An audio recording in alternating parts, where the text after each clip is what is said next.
Hello mga master, itong video natin ay dito ako magsisimula hanggang sa matapos ito, and yung ibang recap natin ay doon ko na i-post sa kabilang channel. Narito pala ang ating channel sa ibaba.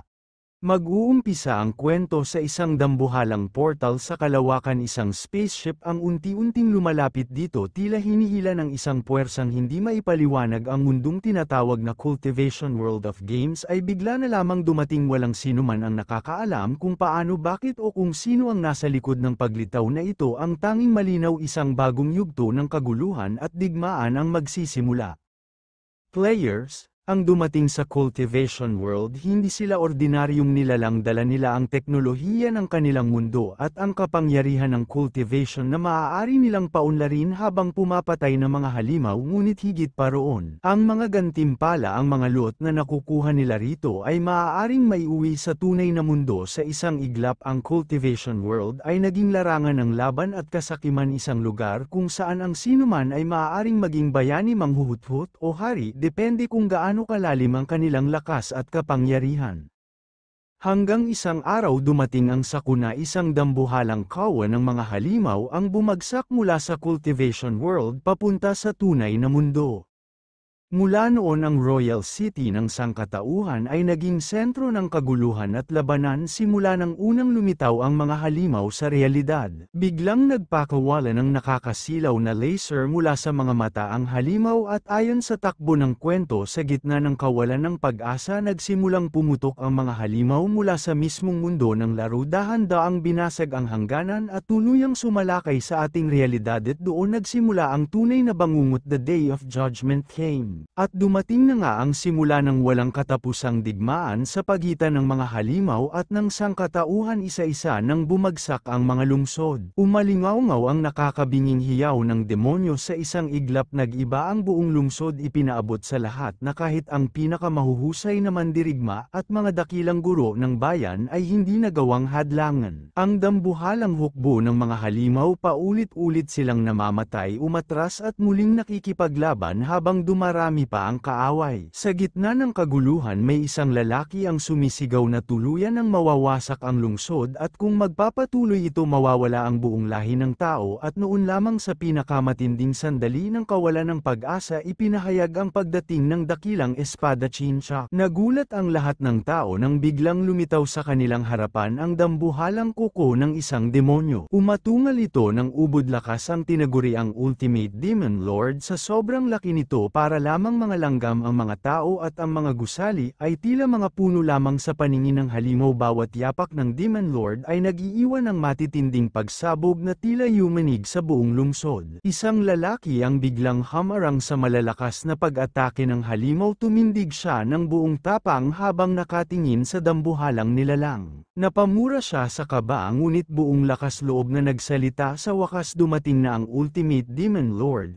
At napakaraming halimaw ang kasunod niya. Sa paligid nagsisigawan ang mga tao at halos mawala ng pag-asa dahil sa napakalaking hukbo ng mga halimaw na patuloy na bumabagsak mula sa langit. Dinaraanan lang siya ng pangunahing tauhan kahit nahihirapan na ito. Isa siyang Sword Immortal, walang iba kundi si Gu Qingshan, ang pangunahing tauhan ng ating kwento. Sa sandaling yun, iisa na lamang ang natitirang galaw na maaari niyang gamitin. Double Perishment. Napatitig siya sa kalangitan habang sa kanyang harapan ay naroon ang dambuhalang nilalang na siyang kinatatakutan ng lahat. Tanging ang kapangyarihang ito lamang ang may kakayahang pumatay sa Ultimate Demon Lord, kaya't inilabas na niya ang kanyang matinding sword intent, na yari sa purong aura, habang kumikislap ang mga espada ng liwanag sa paligid niya.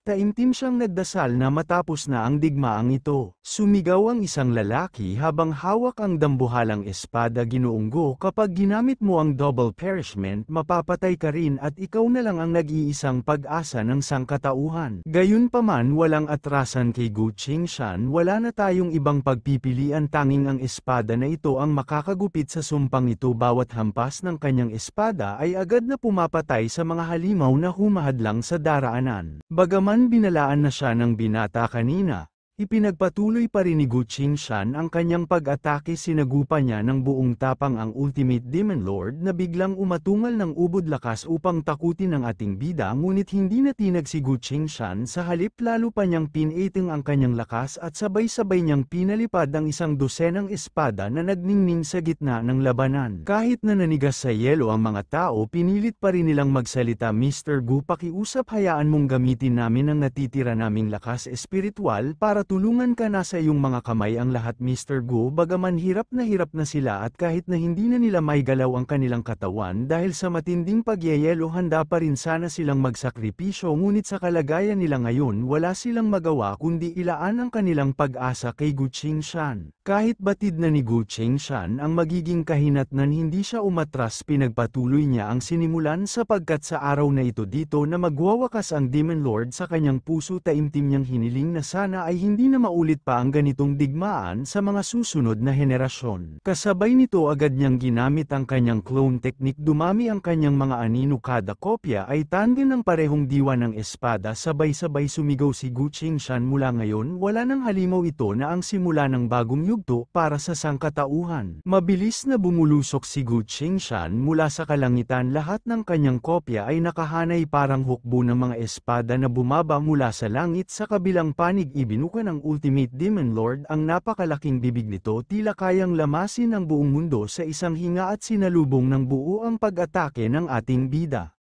Sumambulat ang napakalakas na pagsabog, yumanig ang buong kalupaan at nagdilim ang langit. Ang sigaw ng mga tao ay nabalot ng takot at pangamba. Doon ipinakita ng ating bida na tila ba ang tadhana ng sangkatauhan ay matagal nang nakatakda, ang wakas ng lahat ng bagay ay dumating na. Pagkatapos ng digmaan, bumagsak na rin ang huling immortal ng sangkatauhan. Ang walang katapusang pakikidigma ng tao laban sa mga halimaw ay nauwi sa pagbagsak ng sangkatauhan. Unti-unting nagdilim ang mundo, ang mga lungsod ay nagbagsakan at ang tunay na mundo ay nagsimulang malugmok sa ganap na kaguluhan. Subalit sa gitna ng kawalan, isang pag-asa ang naiwan. Si Gu Qingshan, ang manlalaro na nakatalo sa Ultimate Demon Lord, ay nagkaroon ng pagkakataon, isang huling pagkakataon upang muling mabuhay. Subalit sa gitna ng kadiliman, isang liwanag ng pag-asa ang biglang sumiklab sa kaibuturan ng kawalan.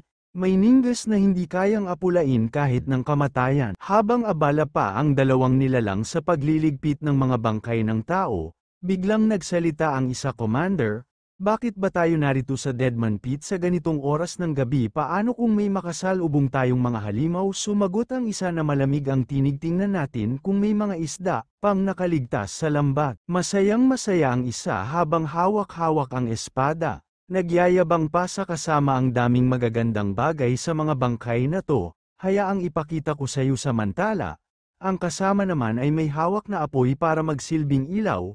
Medyo nag-alala ito at mariing nagsabi, "Gusto mo pa bang tusukin muli ang mga bangkay? Hindi ba't delikado yan?" Abala pa rin sa pagtusok ng mga bangkay ang isa, hanggang sa bigla nilang mapansin ang isang tao na may mahigpit na hawak na gintong espada. Agad na nakuha ng atensyon nila ang kakaibang liwanag nito, hindi pangkaraniwang armas. Lapit kaagad ang dalawa at walang habas na pinagtadyakan ang nakahandusay na lalaki. Dahan-dahan itong nagkamalay, ngunit pinilit niyang hindi magpahalata. Mahigpit pa rin ang kapit ng kanyang kamay sa gintong espada na parang yun na lang ang natitirang dahilan ng kanyang paghinga. Napakunot-noo ang isa sa mga magnanakaw at bulong nito sa kasama may espada ang taong pero mukha namang isang ordinaryong tao lang. Bago pa makuha ng magnanakaw ang espada at kayamanan ng ating bida, naisip niya munang tapusin ang buhay nito upang hindi na maging sagabal. Itinaas niya ang espada at handa nang itarak sa dibdib ni Gu Qingshan. Ngunit sa mismong sandaling yun, dumilat si Gu Qingshan.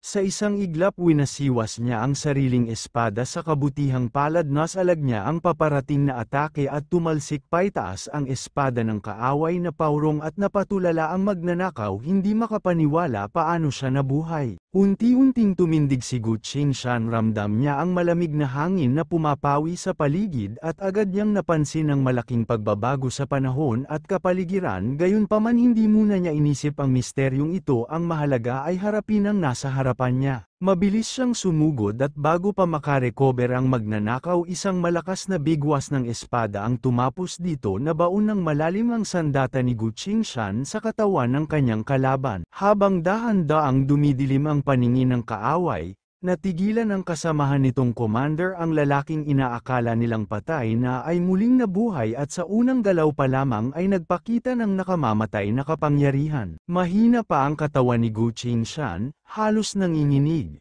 Habang dahan-daang humahakbang habang nakatitig sa paligid na pakunot ang kanyang noo, saan ba ako naroroon, mahina niyang bulong habang pinagmamasdan ang mundong hindi niya nakikilala. Huminga siya ng malalim, pilit inaalala ang mga nangyari. Sino ang mga taong ito? Sigurado akong nakipag-double pairs ako kasama ng huling Demon Lord. Kanina lang napahawak siya sa kanyang dibdib. Mariing iniisip kung paano siya nakaligtas. Ang mismong ataking iyon ay dapat tumapos sa lahat, subalit heto siya ngayon muling nakatayo. Ngunit bigla nagsimulang magbago ang sugatang kapitan, unti-unti itong nag-anyong halimaw. Iniunat ang kanyang kamay at mabilis na sinunggaban ang ating bida.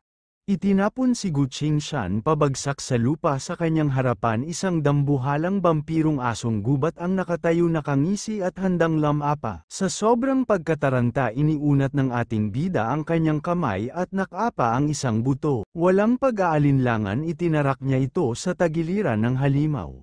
Napaurong ang asong gubat, umatungal sa sakit at biglang umatras. Mabilis na kinuha ni Gu Qingshan ang kanyang espada mula sa lupa. Hawak-hawak ni Gu Qingshan ang kanyang tagiliran dahil hindi pa siya lubos na nakarecover, kaya bago muling sumugod huminga muna siya ng malalim at nag-ipon ng lakas. Biglang nagliwanag ang kanyang sandata, tila sumiklab ang kapangyarihan mula rito. Mariin niyang sinabi sa sarili, kailangan ko ng kumilos para matapos na ang lahat. Nanlilisik ang kanyang mga mata habang inihahanda ang huling pag-atake laban sa asong zombie, at sa isang iglap tinarak niya ang espada diretso sa ulo ng halimaw. Tumilapon ang dugo at nagkalat sa paligid. Bumagsak ang asong zombie walang buhay at nanatiling nakahandusay sa lupa matapos tamaan ng nakamamatay na atake ng ating bida. Nakatayo sa gitna ng naglalakihang labanan, napabulong ang ating bida. Nakakapanibago, pinatay ko na ang isang tao ngunit muli pa rin siyang nabuhay. Napalunok siya, ramdam ang bigat ng kanyang iniisip. Muling nagtanong sa sarili ang ating bida, kung gayon hindi ba ito ang ating mundo? Baka ito na nga ang tinatawag na mundo ng kultibasyon sa laro. Habang patuloy ang kaguluhan sa paligid, lalo lamang lumalim ang kanyang pagdududa at pangamba. At sa sandaling yun, isang uwak ang biglang lumipad sa itaas, umiikot sa paligid niya na para bang may ipinahihiwatig. Habang patuloy na kinakain ng uwak ang bangkay, napatingala si Gu Qingshan sa kalangitan. Naguluhan siya at nagtanong sa sarili kung bakit hindi tumutugon ang sistema sa kanya. Naupo siya sa lupa, pagod na pagod at malakas na sumigaw, ano ba talaga ang nangyari? At ikaw, sino ka ba? Halimaw ka ba o tao? Taimtim lang timingin si Gu Qingshan sa nakaupo na siraulong commander na nagtanong sa kanya. Samantala, pinunasan naman ng ating pangunahing tauhan ang dugo sa kanyang mukha habang mariin niyang iniisip kung ano ang susunod na hakbang. Mahigpit na hawak ng ating bida ang espada, saka siya tumugon, kung milyon-milyon na ang mga halimaw na napatay ko, sa palagay mo ba magtatanong pa ako ng ganyan? Napatigil si Chuck, nagulat sa kanyang narinig. Sa pagkakatingin niya, may kakaibang bagay na kumikislap sa kamay ng bida, isang token. Kinuha ni Gu Qingshan ang bagay at pinagmasdan itong mabuti habang nakatitig din ng ating bida.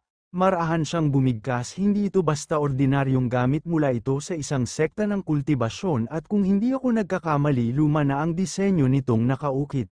Lumapit si Chuck at bahagyang yumuko, humingi ng pasensya sa ating bida. Ang lahat ng laban na nangyari puro hindi pagkakaunawaan, aniya. Muling tumingin si Gu Qingshan sa hawak na bagay at tinanong si Chuck kung pamilyar ba ito sa kanya. Agad itong sinagot ni Chuck, galing yan sa Shaoqi Camp, marami pang kagaya niyan, hindi iisa. Tumalikod si Chuck at nagpatuloy sa pagpapaliwanag tungkol sa pinagmulan ng badge, ngunit hindi na siya nakinig ng husto ng ating bida. Sa halip natutok ang kanyang tingin sa isang karayom na nakasuksok pa sa ulunan ng bangkay, isang bagay na tila mas may itinatagong kasagutan. Napaisip si Gu Qingshan habang kinuha ang karayom sa ulunan ng bangkay. Tingnan ang baluti sa mga taong ito, lahat sila ay nakasuot ng leather armors na nasa estilo mula 10 taon na ang nakakaraan. Muling nagtanong si Gu Gu Qingshan kung ilang taon na ba ngayon at anong araw. Kaagad sumagot si Chuck na ngayon ay taong 681st years of Champeng, kaya nagulat si Gu Qingshan sa marinig ang sagot ni Chuck. Sa una hindi pa maniwala si Gu Qingshan,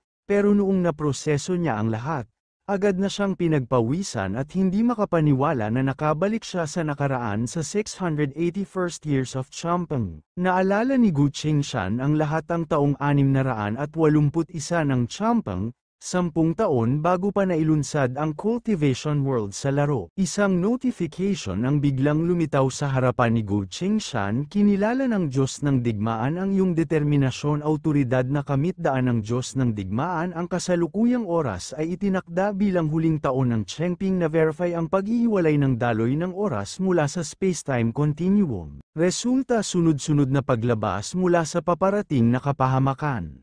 Sa puntong ito na-verify ng system na ang identity ni Gu Qingshan ay ganap na na-reset. Ipinapakita nito na wala siyang ibang kalaban o interference sa kanyang bagong pagkakakilanlan at handa na siyang ipagpatuloy ang kanyang misyon bilang bahagi ng Vanguard Army kasabay ng pag-access sa mga kakayahan at responsibilidad bilang isang veteranong sundalo ng Shaoqi Camp. Nakatayo si Gu Qingshan habang tahimik niyang pinagmamasdan ang system na nagkukumpirma sa kanyang mga detalye pati na rin sa iba pang mga gawain at impormasyon na kaugnay sa kanyang bagong pagkakakilanlan. Si Gu Qingshan ay nakatanggap ng notification mula sa kanyang system na na-activate na ang sistema ng Diyos ng Digmaan na magbibigay sa kanya ng bagong kapangyarihan at muling sisimulan ang kanyang pakikipagsapalaran dahil siya ay nabuhay muli sa nakaraan. May malaking advantage siya. Alam niya na ang mga panganib at laban at mas handa na siya sa susunod na yugto. Habang unti-unti siyang binalutan ng aura, nagiging malinaw na siya ay naghahanda sa bagong misyon na puno ng hamon at oportunidad. Si Gu Qingshan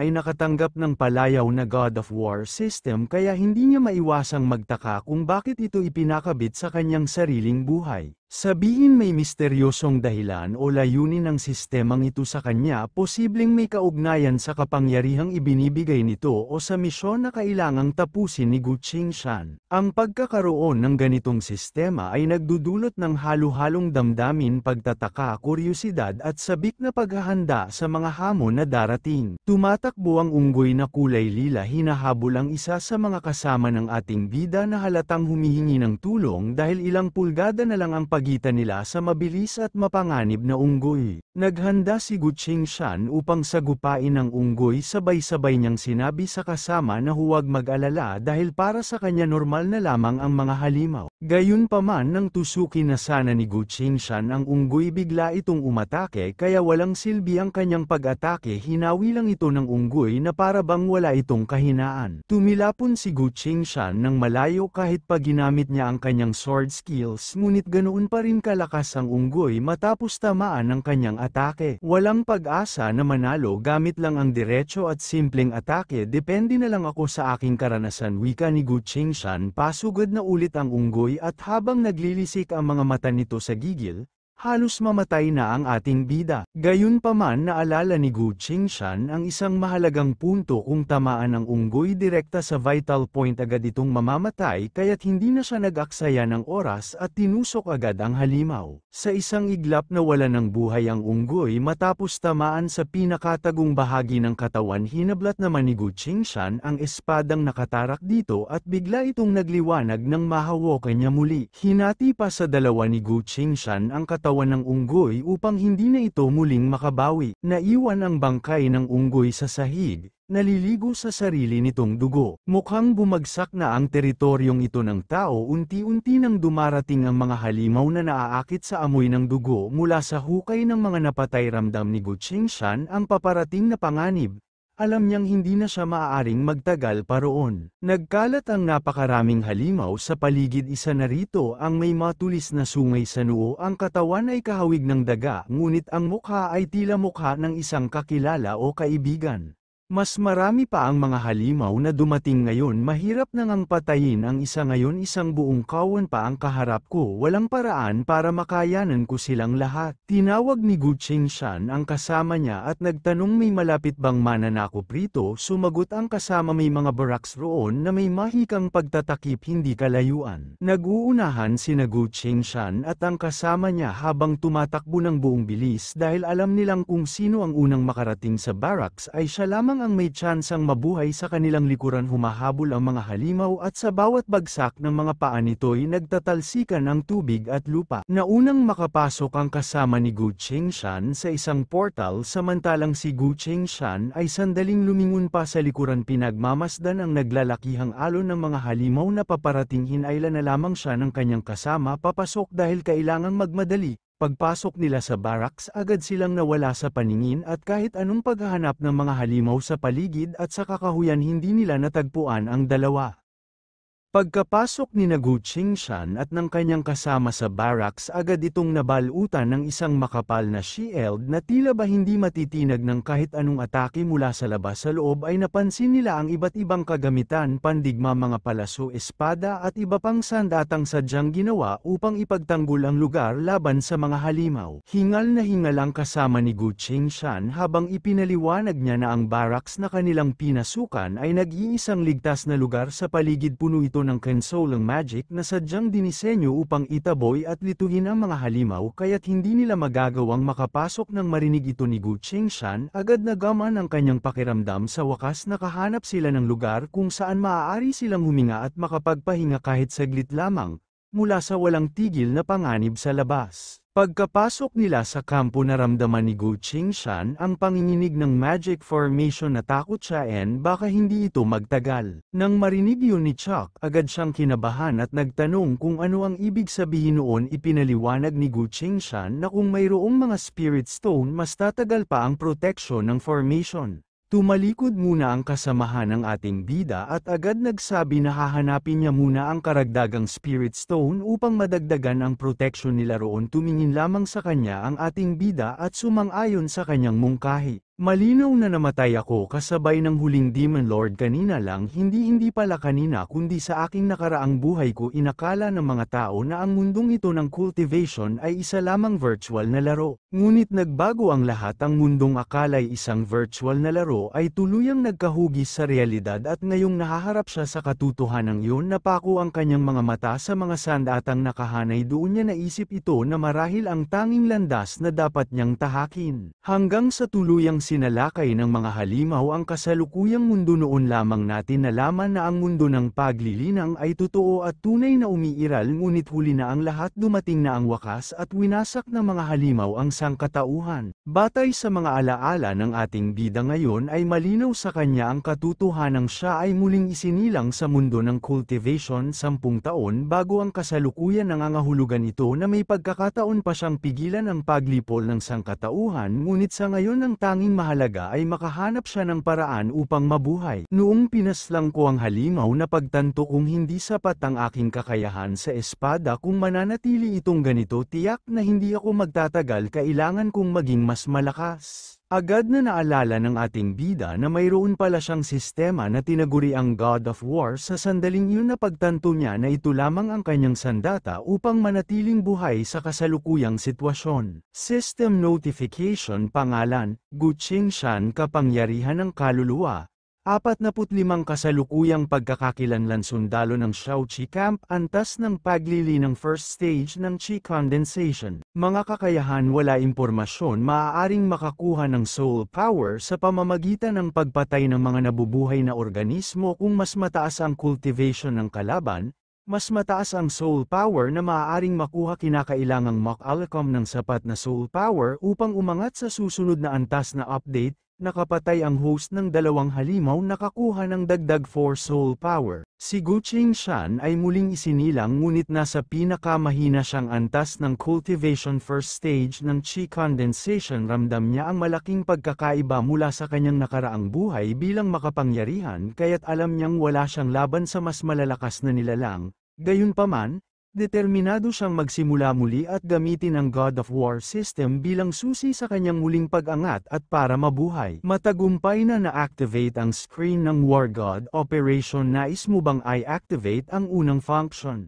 Hindi nag-atubili ang ating bida at agad itong inactivate habang nakatitig siya sa kanyang sistema. Ramdam niya ang kaba at pananabik, hindi niya alam kung anong uri ng kapangyarihan ang lalabas mula rito. System notification, pag-activate ng War God skill function. Kasanayan Diyos ng digmaan, kakayahan direktang maunawaan ang mga galaw ng mga naunang may-ari ng sandata sa pamamagitan lamang ng pisikal na paghawak dito. Kondisyon: ang bawat pag-unawa sa galaw ay mangangailangan ng paggastos ng tiyak na halaga ng kapangyarihan ng soul power. Pwede niyang i-unlock o ma-activate ang skills depende sa sandatang pinipili niya, halimbawa espada, siba, Dao Talam at iba pa, pero sa kasong ito ang hawak niya ay Dao Talam hindi espada, kaya lahat ng kasanayan na lalabas ay mga teknik o galaw na ginamit ng mga naunang mandirigma na gumamit ng Dao. Sayang walang salita, ibig sabihin hindi lumalabas bilang detalyadong paliwanag, parang walang narration o instruction, kundi kailangan niya mismo ang makadama at makaunawa sa pamamagitan ng paghawak sa sandata. Parang ganito ang dating ng system sa MC. Maaari mong i-unlock ang mga kasanayan base sa armas na pinili mo. Ang kasanayan ay automatikong nakatali sa sandata. Ang maganda rito, bawat sandata na mahahawakan ng bida ay may sariling naka-record na galaw kasanayan mula sa mga naunang gumamit nito. Hindi niya kailangan matuto sa tradisyonal na paraan, hawakan lang niya at automatic siyang makaka-access, kapalit ng soul power. Noon hirap na akong labanan ng isang halimaw lang. Paano pa kaya kung grupo nila ang kaharap ko para na itong pagpapakamatay kung makikipaglapit laban ako sa kanila? Dapat kong umasa sa mga pag-atake upang mapuksa ang mga halimaw at may taas ang antas ng aking paglilinang. Military standard ba o mga kasanayan na minsang ginamit ng naunang may hawak? May 4 na kategorya. Una, 2 sunod na palaso, magkasunod na pagpapakawala ng palaso gastos. 2 soul power, 2 matatag na kaluluwa, pagtuon ng lakas upang patatagin ang kaluluwa gastos. 2 soul power, pang-3 matiyak na pagtama, tumpak na atake sa target gastos.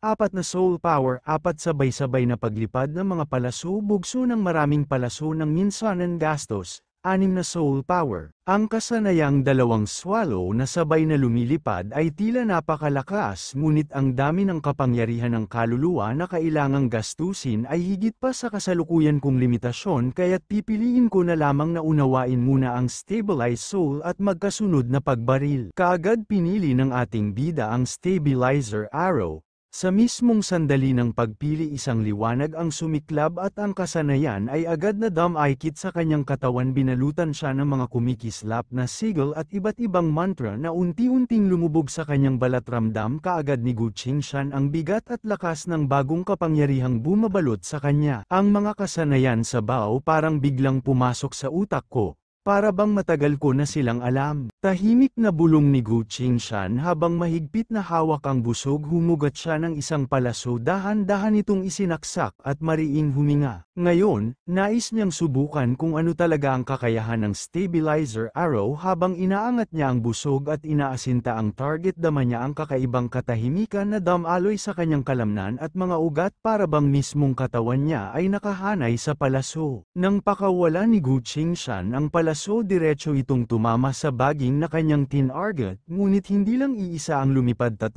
palaso ang binitiwan sa isang tira, para bang isa na siyang bihasang dalubhasa sa busog. Pagkatapos huminga siya ng malalim at dahan-daang hinugot muli ang kanyang busog, napansin niya na kaya niyang tamaan ng eksakto kahit ang pinakamaliit na bato na sumisinag sa araw.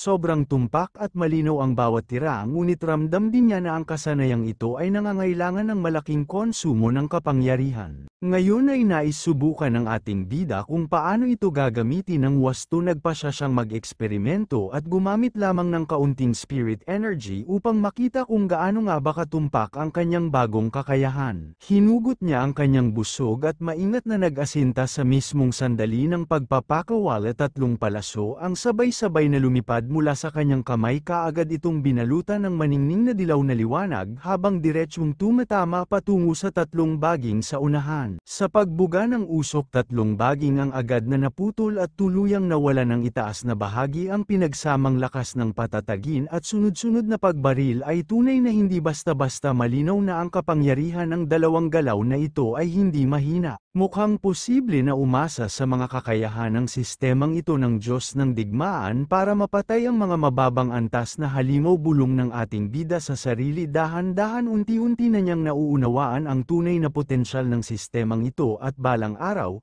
malalaman niya ng lubusan kung ano pa ang kayang gawin nito. Naramdaman ni Gu Qingshan ang biglang pagyanig ng lupa. Napahinto siya at agad napalingon sa likuran. Iniisip kung sino na naman ang nagdulot ng kaguluhan sa loob ng barracks. Ngunit mabilis niyang napansin na ang lindol ay nagmumula-mula sa labas kaya't hindi siya nag-atubili. Kinailangan niyang tingnan kung ano ang nangyayari. Paglapit niya sa gilid ng shield barrier, lumabas siya upang masdan ang pinagmumulan ng pagyanig. Doon bumungad sa kanya ang isang nakakatakot na anyo, ang tinaguriang faceless giant, isang halimaw na kilalang kumakain ng kaluluwa. Wala itong mukha bagkus ay tinakpan ng mahabang buhok na berde na may halong kakaibang kulay, tila ba isang nilalang mula sa bangungot. Napahinto si Gu Qingshan, ramdam ang tindi ng presensya ng halimaw. Mabilis niyang pinag-isipan kung ano ang nararapat niyang gawin.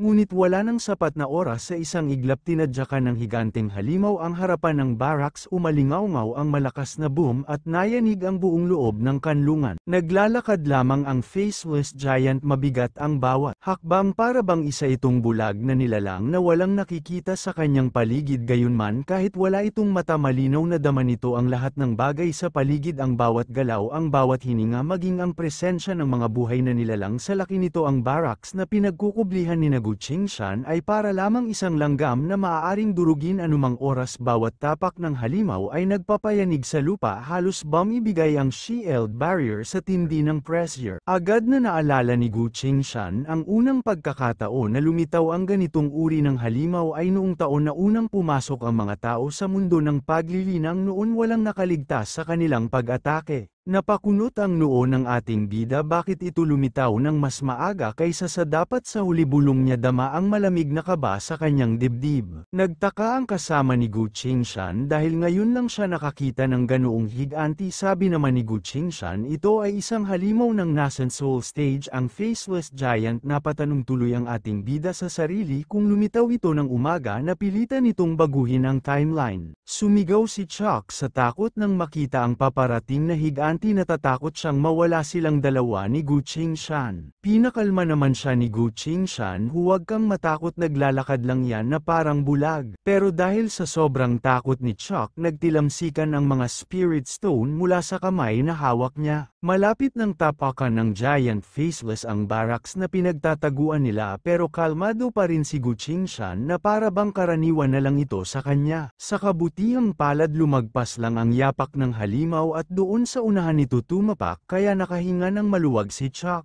Gaya ng inaasahan, umalis din ang higanteng walang mukha matapos maglakad-lakad, pero hindi pa rin mapalagay si Gu Qingshan dahil muntikan na silang madamay. Bigla namang nagkabiyak-biyak ang barracks na kanilang tinutuluyan, kaya agad nagtanong si Chuck kay Gu Qingshan, ano ang gagawin natin? Malubha nang naapektuhan ng magic formation ng barracks. Saad pa ni Gu Qingshan, mukhang ngayon lang naubos ng panginginig ang spirit power ng concealment formation, ngunit ang hindi nila alam, may mga halimaw na pala ang nakaabang sa kanilang likuran. Agad pinulot ni Chuck ang mga nahulog na spirit stone para muling gamitin. Samantala, napaisip si Gu Qingshan, ang aming lokasyon ay nakalantad na at ang mga halimaw ay naaakit dito mula sa malayo. Isang halimaw ang nakatanaw sa kanila, isang nilalang na may matulis na sungay sa ulo, handa ng umatake. Palike naman mga boss hangal at pa-subscribe na rin para hindi kayo mapag-iwanan sa ating video ong may bagong updates tayo.